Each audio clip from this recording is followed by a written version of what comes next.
అంగన్వాడీ కేంద్రాల్లో మౌలిక సదుపాయాలతో పాటు పిల్లలు, గర్భిణీలు, బాలింతలకు పౌష్టికాహారాన్ని కేంద్ర రాష్ట్ర ప్రభుత్వాలు సక్రమంగా సరఫరా చేస్తున్నాయని, పిల్లలను అంగన్వాడీ సెంటర్లలో చేరిస్తే పుణ్యం ఉంటుందని food commission chairman Vijay Pratap Reddy తల్లిదండ్రులకు సూచించారు.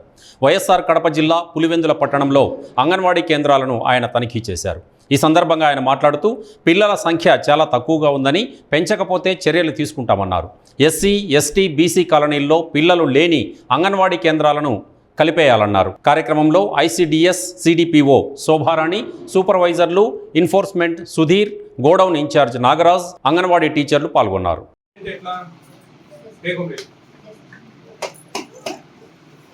ఇదేమో ఉంటారు బండికి కాదమ్మా, ఇదేమో బండి కుంటిరి 35, 31, 66 మంది. 66 మందిలో 15-20 మంది మనకు మోడీలు నిండిపోతాం. వాళ్ళల్లో ఒక 6-7 మంది అంటే క్యాచ్ చేయలేకపోతే ఎట్లా మనం? వాళ్ళు గర్భవతులుగా ఉండేప్పటి నుంచి మనం అన్ని సమకూరుస్తా ఉన్నాం వాళ్ళకి.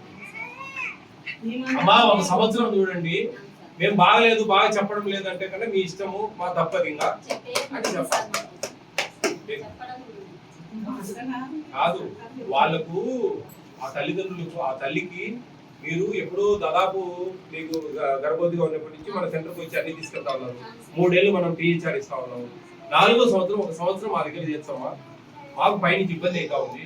సెంటర్లు పోతాయి, నుంచి లేచిపోతాయి, మళ్ళీ ఇబ్బంది అవుతుంది. చేర్చండి, ఒక సంవత్సరం చూడండి.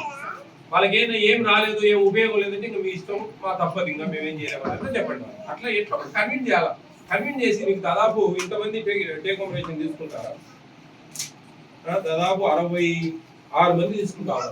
66 మందిలో ఒక 15-20 మంది 3 సంవత్సరాలు దాటిపోయిన ఉంటారు ఎవ్రీ ఇయర్. వాళ్ళలో ఒక 6-7 మంది మనం క్యాచ్ చేయలేకపోతే ఎట్లా?